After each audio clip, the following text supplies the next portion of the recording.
दीपक मेरे चाचा का लड़का था। मेरे चाचा बहुत बड़े बिजनेसमैन थे। उनका इंतकाल हो गया था। मेरी चाची ने दीपक को पढ़ाया लिखाया और बड़ा किया। वह सिविल इंजीनियर था। उसको कंपनी ने अमेरिका बुलाया था, लेकिन उसको एक लड़की से स्कूल टाइम से ही मोहब्बत हो गई थी। वह अपनी मोहब्बत में इतना आगे बढ़ गया था कि दीपक ने सपना से शादी कर लिया और बाद में अपनी माँ को बताया और उन्हें समझाने की कोशिश की। दीपक अपनी माँ को भी नहीं छोड़ सकता था, क्योंकि वह उनका इकलौता बेटा था। दीपक की माँ ने अपने दिल पर हाथ रखकर अपने बेटे के लिए सपना को कबूल तो कर लिया था, लेकिन सपना से दीपक की माँ को इतनी नफरत की कि शायद ही ऐसी कोई आप बीती दोबारा दोहराई गई होगी। यह दर्दनाक आप बीती आपके होश उड़ाकर रख देगी और माँ की ममता जैसी पवित्र रिश्ते को कभी कबूल नहीं कर पाएगी। भाभी की प्रेगनेंसी का 9वां महीना चल रहा था जब माँ ने उन्हें छत पर कपड़े उठाने के लिए भेजा और फिर सीढ़ियों से गिरा दिया। भाभी मर गई तो माँ ने भाभी को उसी दिन दफना दिया। 2 दिन बाद भाई अमेरिका से वापस आ गया और भाभी की कब्र पर गया तो अंदर बच्चे की रोने की आवाज़ आई। जल्दी से कब्र खुदाई गई तो बच्चा भाभी के सीने से लगा दूध पी रहा था। रात का टाइम था। हल्की हल्की बारिश बरस रही थी। किचन में चूल्हा जल रहा था। भाभी चूल्हे पर रोटियां बना रही थी जब पीछे से माँ की चिल्लाती हुई आवाज़ सुनाई दी। कितनी देर लगेगी? मेरा दर्द से सर फटा जा रहा है। तू है कि बस अपने मज़े में काम किए जा रही है। भाभी ने जल्दी से हाथ धोए और माँ के लिए चाय बनाने लगी। माँ की बातें हमेशा तीखी होती थी, मगर आज उनके शब्दों में कुछ ज़्यादा ही तीखापन था, जैसे वह गुस्से में भरी बैठी हो और उन्हें किसी बात का गुस्सा हो। भाभी शादी के बाद से ही माँ की नज़रों में खटकती रहती थी। माँ को एक आँख नहीं भाती थी। वजह शायद ये थी कि वह एक पढ़ी लिखी सुलझी हुई लड़की थी और बजाय माँ को जवाब देने के माँ के ताने बर्दाश्त कर लेती थी, मगर जवाब नहीं देती थी। उसमें इतनी हिम्मत ना होती थी। माँ को हमेशा उससे शिकायत रहती थी कि उनके बेटे दीपक को ऐसी बीवी मिली जो बस किताबों में घुसी रहती है, माँ के तौर तरीके नहीं सीखती है। जबकि भाभी हर तरह से खुद को माँ के सांचे में ढाल चुकी थी। वह हर तरह से बिल्कुल चुप रहती थी, बर्दाश्त कर लेती थी। पिछले कुछ महीनों में माँ का व्यवहार और भी ज़्यादा खराब होता जा रहा था। जब से माँ को यह मालूम हुआ कि भाभी माँ बनने वाली है, माँ के व्यवहार में और ज़्यादा तीखापन उतर आया था। वह यही सोच रही थी कि दीपक अब अपनी पत्नी में ही खोया रहेगा और माँ को नज़रअंदाज करेगा। ये ख्याल माँ के दिल में जहर बनकर घूमने लगा था।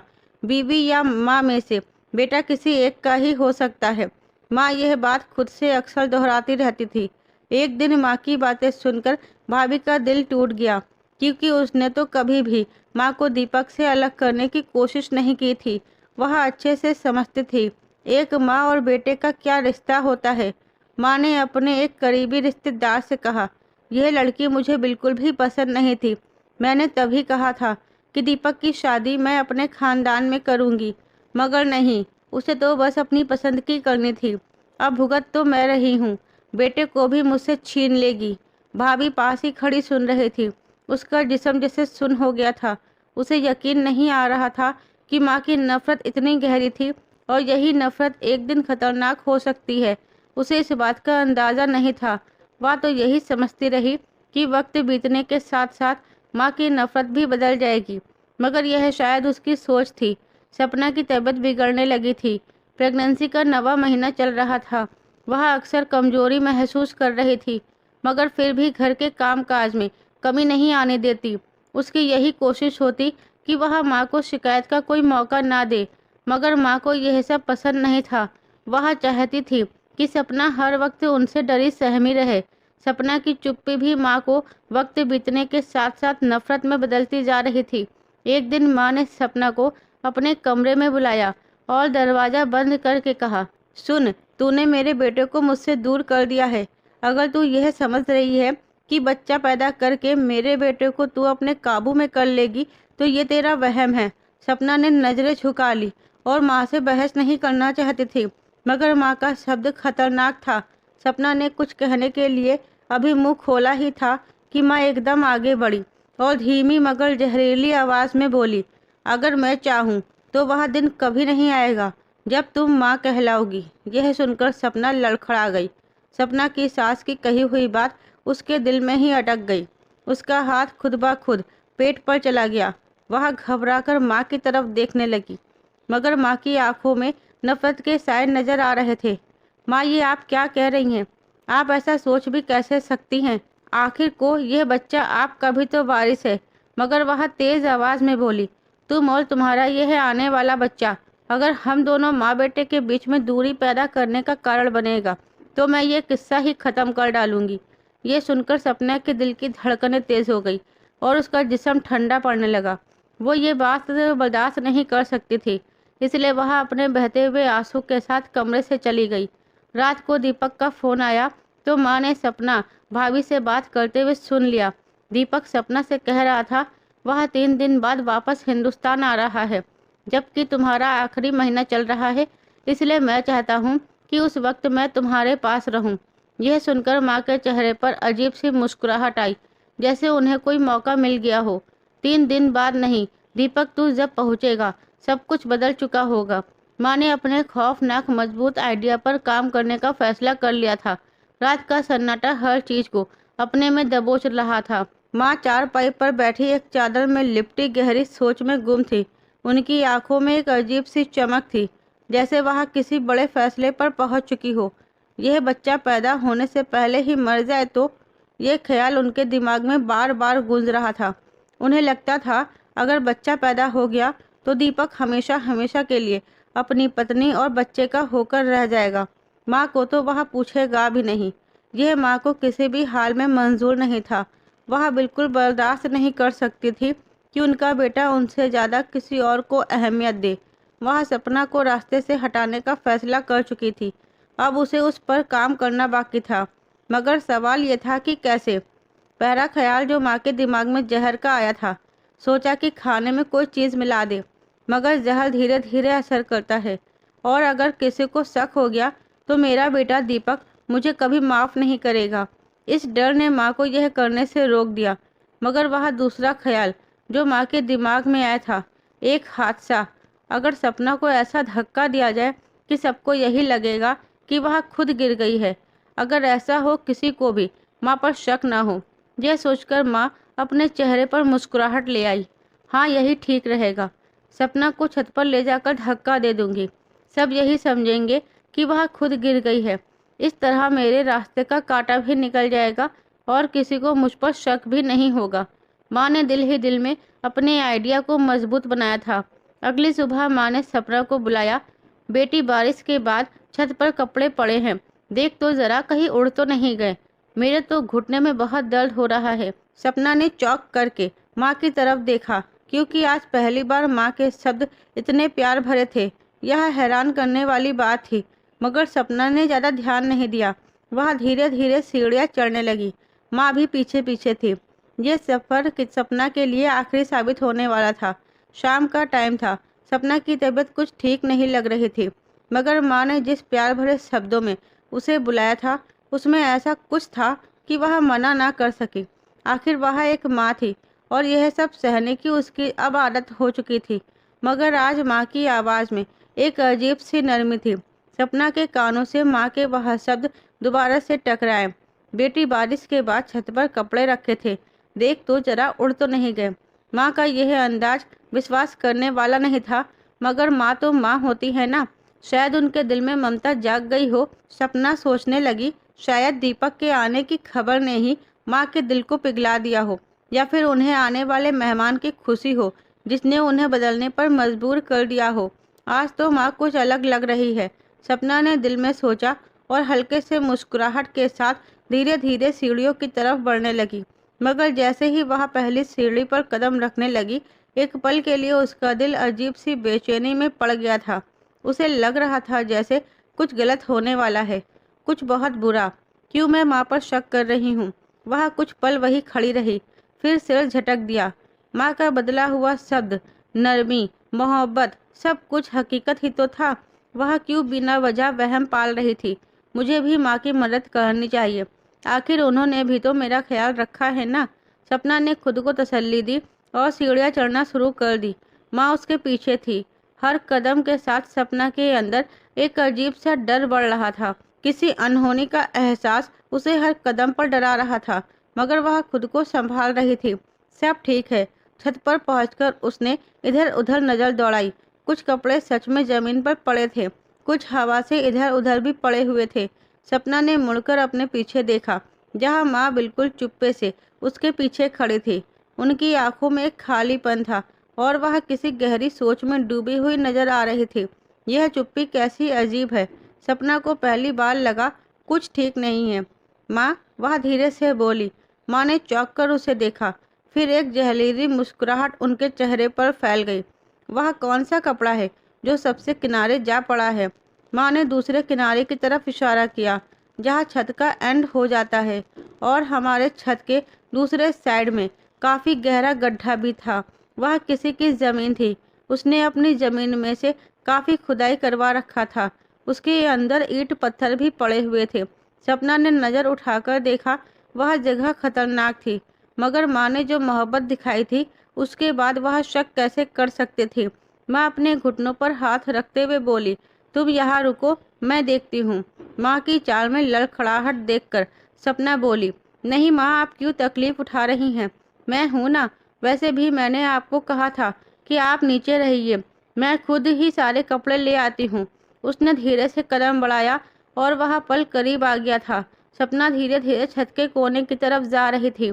हवाएं बहुत तेज थी, मगर उसके जिस्म पर हल्की हल्की पसीने की बूंदें उभरने लगी। कदम आगे बढ़ा रही थी, मगर दिल किसी अनजाने डर से पीछे हटने को कह रहा था। कुछ गलत होने का एहसास बार बार उसके दिल में आ रहा था, मगर वह खुद को संभाल रही थी। शायद प्रेगनेंसी की वजह से यह एहसास करने लगी थी। पीछे माँ की मौजूदगी, उनकी चुप्पी, उनकी नजरें, सब कुछ अजीब था।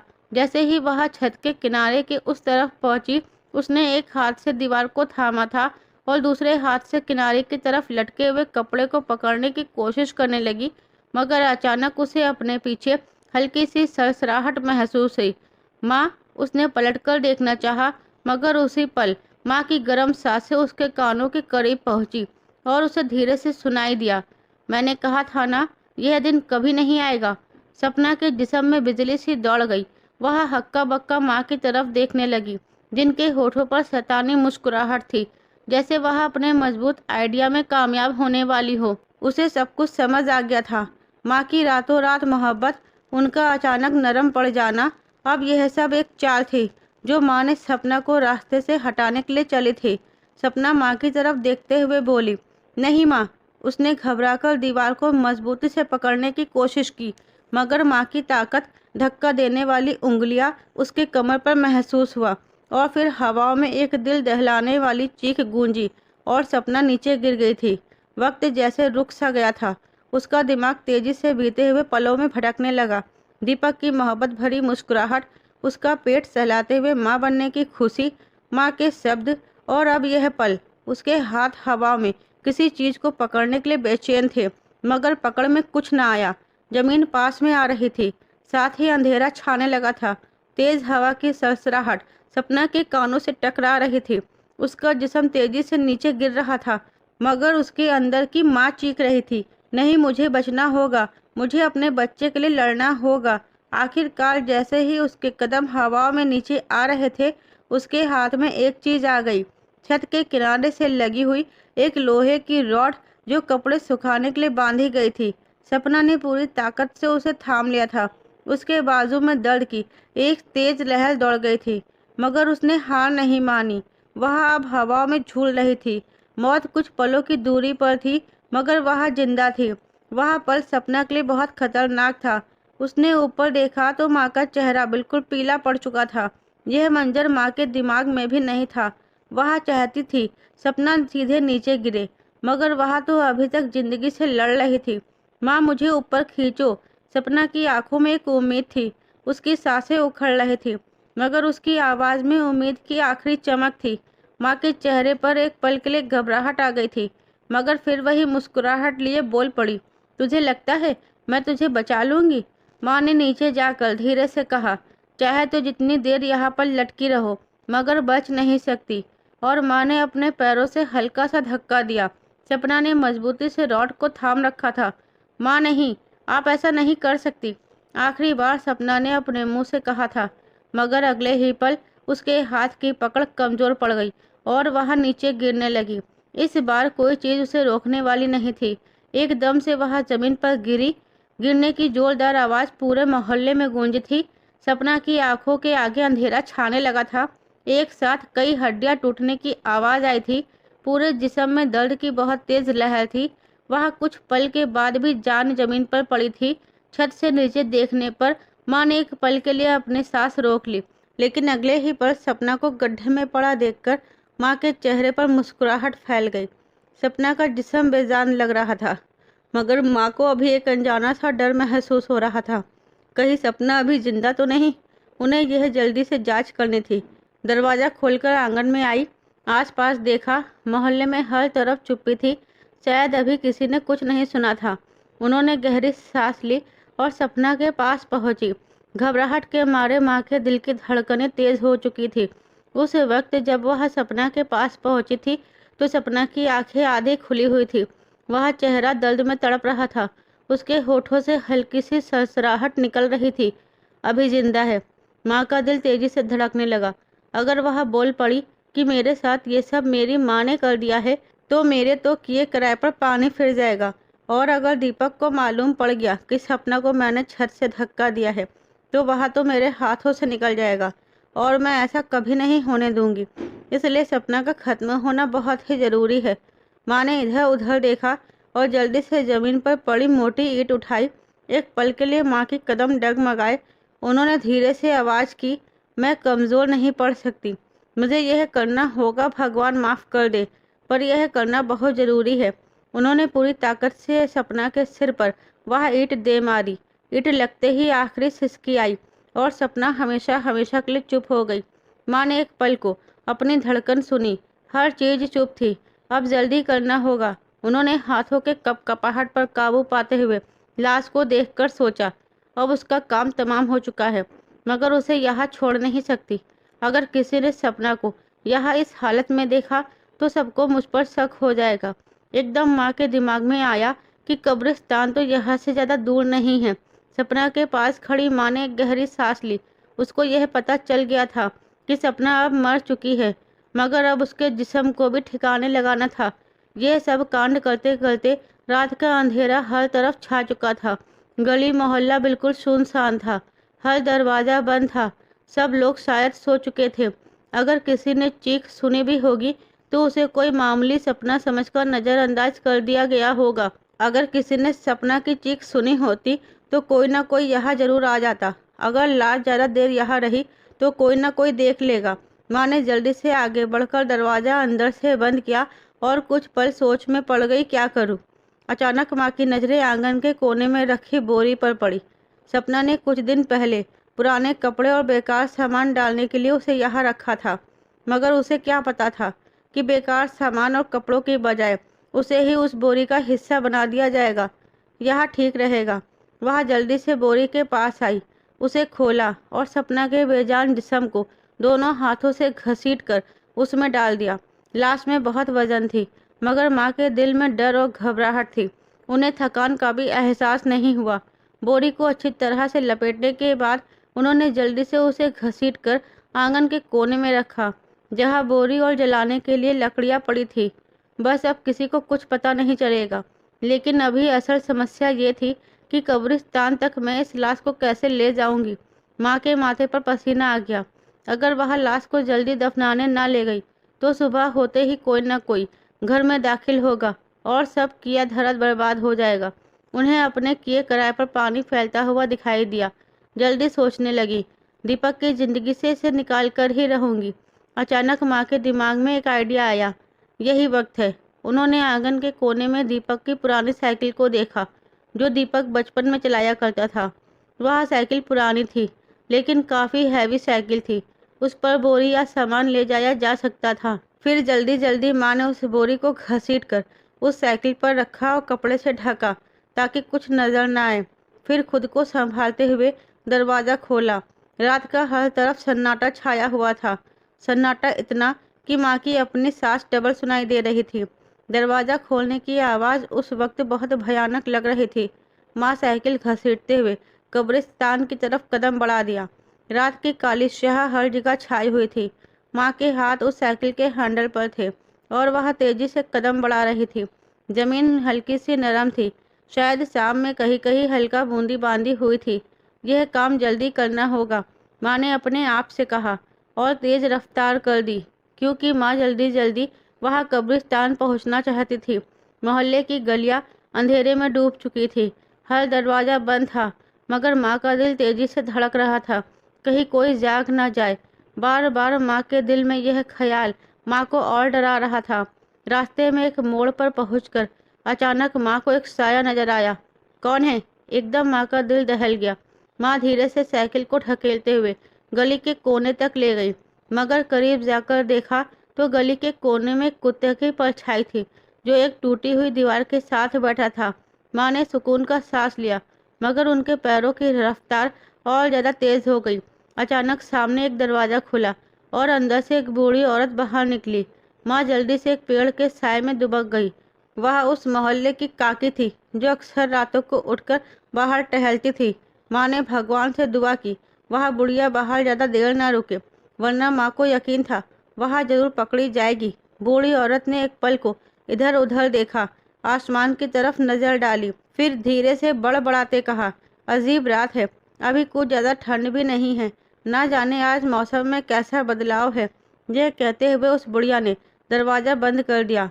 माँ जो उसी पल के इंतजार में खड़ी थी, माँ ने और ज्यादा टाइम खराब नहीं किया, साइकिल को धक्का दिया और आगे बढ़ने लगी। गलियां पार करने के बाद माँ आखिरकार कब्रिस्तान के दरवाजे के सामने पहुंच गई। कब्रिस्तान का दरवाजा पुरानी लकड़ी का था, जो अक्सर रात को खुला रहता था। माँ ने साइकिल को वहीं छोड़ा और फिर एक लंबा सा सांस लिया। अब तो वह बिल्कुल मंजिल के सामने खड़ी थी। उन्होंने दरवाजे को ढकेलकर अंदर कदम रखा। रात के उस पहर कब्रिस्तान एक सन्नाटे में डूबा हुआ था। माँ ने अपने चारों तरफ नजर दौड़ाई, जहाँ हर तरफ अंधेरा ही अंधेरा था। पुरानी कब्रें, कहीं कहीं झाड़ियों में हल्की हल्की सरसराहट। माँ का दिल जोर से धड़कने लगा, मगर वह रुक नहीं सकी। वह जल्द से जल्द अपने मजबूत कारनामे को अंजाम देना चाहती थी। वह खुद से बात करते हुए बोली, यह वक्त डरने का नहीं, काम खत्म करने का है। मुझे जल्द से जल्द अपना काम खत्म करके यहाँ से निकलना होगा। उन्होंने जल्दी से एक पुराने कब्र के पास साइकिल रोकी। वह सपना की लाश के साथ खुरपा डालकर लाई थी, ताकि कब्र खोद सके। फिर वह बड़ी तेज स्पीड में जमीन खोदने लगी। जमीन खोदते हुए माँ के हाथ डर के मारे कांप रहे थे, मगर वह अपने इरादे से पीछे हटने वाली औरत नहीं थी। जमीन खोदते हुए माँ के हाथ मिट्टी से भर चुके थे और चेहरे पर पसीना उतर रहा था। सांसें बहुत तेज चल रही थी। जमीन खोदते हुए उन्हें अपने पीछे जैसे किसी के कदमों की आहट सुनाई दे रही थी। माँ के हाथ एकदम रुके और वह सुन खड़ी रह गई। उनके अंदर डर की एक लहर दौड़ गई, जो माँ को बुरी तरह से डरा गई थी।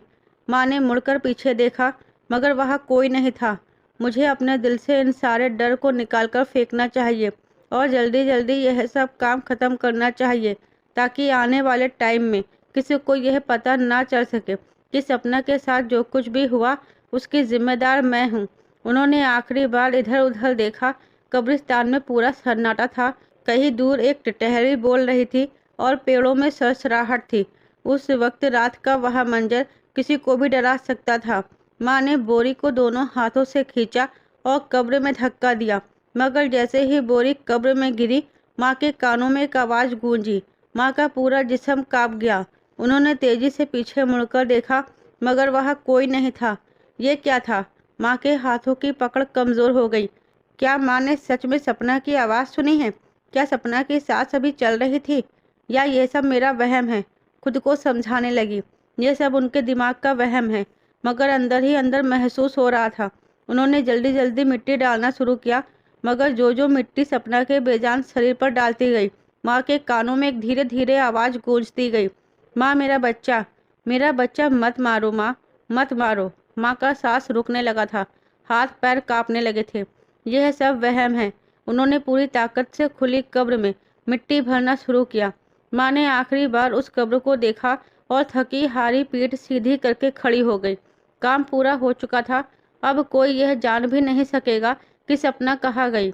माँ ने खुद को तसल्ली दी, मगर जैसे ही माँ पलटने लगी, एक ठंडी हवा का झोंका आया और पेड़ों की सरसराहट में एक बार फिर वही मध्यम सी आवाज़ सुनाई दी, माँ मुझे मत मारो। माँ के पैरों तले से जमीन निकल गई। उन्होंने जल्दी कदम तेज किया और कब्रिस्तान के दरवाजे की तरफ बढ़ने लगी। कब्रिस्तान के दरवाजे पर पहुंचकर माँ ने मुड़कर देखा, फिर कदम आगे बढ़ा दिया। कब्रिस्तान से बाहर निकल गई, मगर रास्ते में हर तरफ उन्हें ऐसा लग रहा था जैसे कोई उनके पीछे धीरे धीरे कदम बढ़ाता आ रहा है। यह सब मेरा वहम है और कुछ नहीं है, मगर उनके दिल की धड़कनें तेज हो रही थी। माँ कब्रिस्तान से निकलकर तेज तेज कदमों से घर की तरफ बढ़ी। रात काफी हो चुकी थी और चारों तरफ सन्नाटा था, जैसे कोई उनके पीछे चल रहा हो, मगर वह खुद को बार बार समझा रही थी, सब खत्म हो चुका है, अब कुछ नहीं होगा। मगर उन्हें यह मालूम नहीं था कि जो कुछ उन्होंने दफन किया था वह पूरी तौर पर खत्म नहीं हुआ था। सपना की सांस तो हमेशा के लिए थम चुकी थी, मगर उसके जिस्म में एक मासूम जान जिंदा थी। कब्र की गहराई में सपना के बेजान जिस्म के साथ एक और दिल धड़क रहा था, उसका बच्चा। वह बच्चा जो माँ के पेट में 9 महीने पूरा हो चुका था, वह अभी भी जिंदा था। और शायद इस बच्चे के लिए सपना ने कई बार जिंदगी की दुआ मांगी थी, मगर कुदरत को शायद कुछ और ही मंजूर था। जैसे जैसे टाइम बीतता गया, बच्चे को सांस की कमी महसूस होने लगी, मगर माँ का जिस्म आखिरी सांस तक उसे महफूज रखने की कोशिश कर रहा था। फिर अचानक एक हल्की सी हलचल हुई। माँ के बेजान जिस्म के अंदर एक नन्ही सी हरकत हुई और उस बच्चे की पैदाइश हो गई।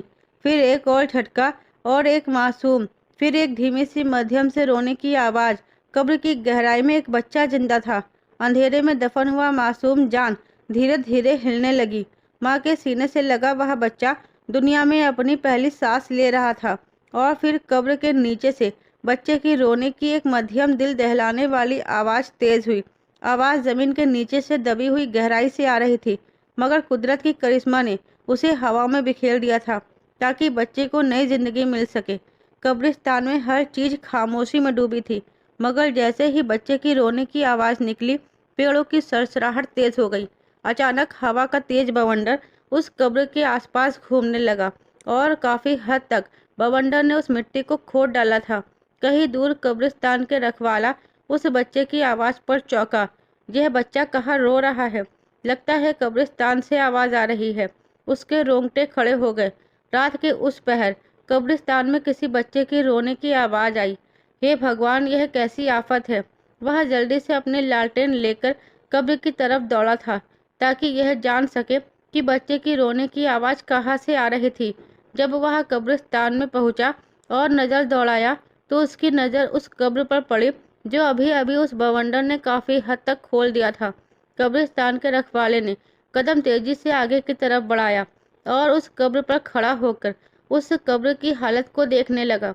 वहाँ पर जितनी कब्र थी वह सब की सब ठीक थी। सिर्फ उसी कब्र की इतनी हद तक मिट्टी उखड़ गई थी और ना ही वह मिट्टी वहाँ पर दिखाई दे रही थी। वह डरने लगा था। अगर किसी जानवर ने वह मिट्टी खोदी होती तो वह मिट्टी वहीं पर नजर आती, लेकिन उस बवंडर ने वह मिट्टी को न जाने कहाँ गायब कर दिया था। रतन भाई के हाथ में पकड़ी लालटेन कब्रिस्तान के जमीन पर गिर गई, क्योंकि वह बुरी तरह से कांप रहे थे। वह खड़े नहीं हो पा रहे थे। तुरंत भागकर अपने साथ 2 साथियों को लेकर आए। जब वह कब्र पर पहुंचे तो उसमें से बहुत जोर से आवाज़ बच्चे की आ रही थी और वे तीनों लोग बुरी तरह से घबरा रहे थे कि आज तो कोई मैयत ही नहीं थी, तो अचानक यह सब कैसे हुआ। वह लोग बहुत डर भी रहे थे कि हमें यह कब्र खोलनी चाहिए या इसको दोबारा से पट्टी भरकर ढक देनी चाहिए। लेकिन उन तीनों को उस बच्चे की आवाज़ ने उन्हें कब्र खोलने पर मजबूर कर दिया और उन लोगों ने कब्र खुदाई की। उन्हें ज़्यादा मेहनत नहीं करनी पड़ी, क्योंकि आधे से ज़्यादा तो उस बवंडर ने काम कर लिया था। उस बवंडर के बारे में किसी को अभी भी जानकारी नहीं थी। लेकिन अचानक कब्र के दूसरी तरफ एक आदमी आता हुआ नजर आया। उसका घर कब्रिस्तान के आसपास में ही था। सुबह आदमी बिजली कटने की वजह से अपनी छत पर गया हुआ था ताकि तार को देख सके, कहीं तार टूट तो नहीं गई। तभी उसने उसी कब्रिस्तान में उस बवंडर को घूमते हुए देखा था और उसकी एक बहुत तेज बिजली चमकती हुई नजर आई थी, जिसकी वजह से वह एकदम घबरा गया था और वह यही बताने आया था कि देखो तो किसकी कब्र को नुकसान हुआ है, ताकि उस कब्र की मरम्मत हो सके। जब यहाँ पहुंचा तब पहले से ही रतन भाई और उसके दो साथी उस कब्र के पास खड़े मिट्टी खोद रहे थे। तभी उस आदमी ने वह सारी बात बताई। जब उसने बच्चे की रोने की आवाज़ सुनी तो उसके माथे पर भी पसीना आ गया और कुछ ही देर में उन लोगों ने पूरी कब्र खोल दी और जो नज़ारा उन्हें देखने को मिला, उनके पैरों तले से ज़मीन निकल गई। वह कब्र तो पुरानी थी, लेकिन उसमें वह लाश और वह भी एक बोरी में लिपटी हुई और वह बच्चा जो अभी जिंदा था। यह सब करते हुए सुबह का टाइम हो गया था और सभी गांव वाले जाग गए थे और उस कब्रिस्तान में लाखों की भीड़ जमा हो गई थी। लेकिन दीपक की माँ को कुछ भी खबर नहीं थी। वह तो सोच रही थी कि उसने काम तमाम कर दिया है। दूसरी तरफ जैसे ही दीपक भाई अमेरिका से घर पहुंचा तो वह बहुत खुश था। माँ से मिलने के बाद उसकी नज़रें अपनी बीवी सपना की तलाश में थी। माँ ने गम में और मुंह बनाकर अफसोस भरे शब्दों में कहा, दीपक, तुम जिसे ढूंढ रहे हो वह हमेशा हमेशा के लिए छोड़कर चली गई है। दीपक दुख और हैरानी के मिले जुले भाव लिए माँ की तरफ देखने लगा। माँ पल्लू से अपने आंसू पोंछते हुए बोली, हाँ बेटा, मैं सच कह रही हूँ, सपना हमें छोड़कर चली गई। दीपक को एक पल के लिए तो यकीन नहीं आया, मगर कैसे कैसे वह अभी कल ही तो मेरी उससे बात हुई थी, उसने कहा था वह बिल्कुल ठीक है, तो फिर यह सब कैसे हुआ। माँ बोली, वह रात को छत पर कपड़े लेने गई थी, मैंने तो उसे बहुत रोका था मत जाओ, मैंने बहुत कोशिश की लेकिन वह ना मानी। दीपक को माँ की बातों में कुछ अजीब सा लगा। वह बच्चा, मेरा बच्चा? दीपक ने बेचैनी से पूछा। माँ दीपक से नजरें चुराते हुए बोली, बेटा वह भी नहीं बच सका। दीपक के कदमों तले से जमीन निकल गई। उस पर तो जैसे कयामत टूट पड़ी थी। वह अपने होशो आवाज से बेगाना हो चुका था। सपना और अपने बच्चे को खोने का दुख उसे बेहाल कर रहा था। वह पागलों की तरह बड़बड़ाते हुए बोला, नहीं, सपना मुझे छोड़कर नहीं जा सकती। वह तो बिल्कुल ठीक थी। सपना की कब्र पर जाने के लिए दीवाना घर से निकला। पीछे से माँ उसे आवाज देती रही, दीपक मेरे बच्चे, जो होना था वह हो चुका, खुद को संभालो। दीपक घर से निकलते हुए बोला, माँ मैं सपना से मिलने जा रहा हूँ। जैसे ही वह कब्रिस्तान की तरफ पहुँचा उसे लोगों की भीड़ नजर आई। भीड़ इतनी थी कि पूरा गांव वहाँ पर पहुँच चुका था। दीपक लोगों की भीड़ को चीरते हुए सबसे आगे निकल गया। जब वह पास पहुँचा तो सामने रतन भाई और उसके दो साथी करीब खड़े थे और बच्चा बराबर रो रहा था, मगर किसी में इतनी हिम्मत नहीं थी कि वह आगे बढ़कर बच्चे को उठा ले। दीपक ने कांपते हुए होठों से रतन को कहा, यह किसका बच्चा है रतन भाई? रतन भाई बोला, पता नहीं बेटा, यह तो पुरानी कब्र थी और इसमें तो यह लाश है, मैयत नहीं, क्योंकि मैयत को तो कफन पहनाकर दफनाया जाता है। इसमें तो खून से सना हुआ लाश है और यह बच्चा जिंदा है। इतने में वहाँ पुलिस भी पहुँच चुकी थी और उस लाश को वहाँ से निकाला गया और उसको अस्पताल पहुँचाया गया। दीपक तो जैसे पागल हो गया था, उसे जैसे होश भी नहीं था, क्योंकि उसने अपनी बीवी को पहचान लिया था। अस्पताल में बच्चे को तो बचा लिया गया था, लेकिन सपना को मरे हुए 12 से 13 घंटे हो चुके थे। सपना को दोबारा से नहला धुलाकर उसे कब्रिस्तान में पहुंचाया गया। दीपक का तो रो रो कर बुरा हाल था। वह अपने होशो आवाज खो बैठा था, लेकिन उसको जिंदा रहना था अपने बच्चे के लिए, क्योंकि उसका बच्चा तो जिंदा था। वह एक झटके से खड़ा हुआ और पागलों की तरह घर की तरफ दौड़ा। बार बार उसके कानों में माँ की बातें गूंज रही थी। जब दीपक घर पहुंचा तो उसका सांस फूल रहा था। माँ दीपक को घर में आता देखकर घबरा गई। वह कांपते हुए आवाज में बोली, बेटा तुम्हारा चेहरा क्यों उतरा हुआ है? दीपक आगे बढ़ा और गुस्से से चिल्लाया, माँ मेरी बीवी जिंदा दफन थी, तुमने मुझसे झूठ क्यों बोला? माँ का रंग फीका हुआ। वह एकदम आगे बढ़कर दीपक के करीब होते हुए बोली, नहीं बेटा, तुम्हारी माँ तुमसे झूठ कैसे बोल सकती है? माँ ने देखा कि दीपक की आंखों में जैसे खून उतर आया हो। वह चीखने लगा, माँ तुमने ऐसा क्यों किया? माँ कांपते हुए वजूद के साथ पीछे हटते हुए बोली, बेटा मैंने तुम्हें बचाने के लिए यह सब किया। माँ की आवाज़ में कपकपाहट थी। दीपक अपनी आंखों में गुस्सा लिए बोला, मेरी बीवी की कातिल हो तुम माँ? यह बात अब मुझे अच्छे से समझ आ गई है। माँ के हाथ कांप रहे थे। वह बोली, मैंने तो बस रास्ते का कांटा हटाया था। दीपक अपने बालों को नोचते हुए बोला, माँ वो कांटा नहीं थी, वह मेरी जिंदगी थी, मेरे बच्चे की माँ थी। माँ गुस्से और डर से चिल्लाते हुए बोली। नफरत थी मुझे उस सपना से। मैं तो शुरू से ही उसे अपनी बहू बनाने के लिए तैयार नहीं थी, मगर मुझे तुम्हारी खुशी के आगे झुकना पड़ा था। मैंने सोचा क्यों ना तुम्हारे आने से पहले उसे ठिकाने लगा दूं।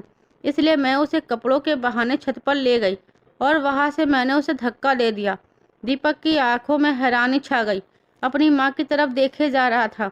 एक माँ कैसे अपने बेटे की खुशियों को उजाड़ सकती है। वह बेबसी से बोला, माँ तुमने अच्छा नहीं किया। तभी दरवाजे पर किसी के आने की आहट हुई। पुलिस आ चुकी थी। रतन ने सब कुछ पुलिस को पहले ही बता दिया था। पुलिस अंदर आई और माँ को गिरफ्तार कर लिया गया। माँ चिल्लाती रही, मगर अब कुछ नहीं हो सकता था। बेटा मैंने यह सब तुम्हारे लिए किया। माँ चीख रही थी, मगर दीपक ने पीछे मुड़कर भी नहीं देखा, क्योंकि अपनी बीवी को खोने के बाद उसमें अपनी माँ को खोने की हिम्मत नहीं थी। उसने अपनी माँ से मुंह मोड़ लिया। सपना की मौत के बाद दीपक की दुनिया अंधेरी हो चुकी थी। वह अमेरिका से खुशी खुशी वापस आया था, मगर यहाँ आकर उसकी जिंदगी हमेशा के लिए बदल गई थी। 3 साल के बाद दीपक एक पार्क में अपने बेटे के साथ बैठा था। बच्चा हंसता हुआ उसकी गोद में आकर बैठा। पापा, क्या मेरी माँ बहुत खूबसूरत थी? दीपक ने आसमान की तरफ देखा। एक आंसू उसकी आंखों से निकलकर जमीन पर गिरा, मगर इस बार उसकी मुस्कुराहट भी साथ थी।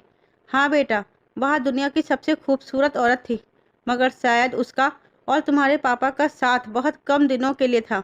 मगर उसके साथ बीते हुए वह खूबसूरत पल अभी तुम्हारे पापा के साथ है और हमेशा रहेगा, एक अच्छी याद की तरह। मेरी माँ को उम्र कैद हो चुकी थी, पर मैंने पलटकर अपनी माँ की कभी भी खबर नहीं ली थी। तो दोस्तों, उम्मीद करती हूँ कि आपको मेरी कहानी जरूर पसंद आई होगी। कहानी पसंद आई है तो वीडियो को लाइक शेयर करना मत भूलिएगा। चैनल पर नए हैं तो चैनल को सब्सक्राइब जरूर कीजिए। साथ ही बेल आइकन को प्रेस कीजिए, जिससे वीडियो की अगली अपडेट सबसे पहले आपको मिले।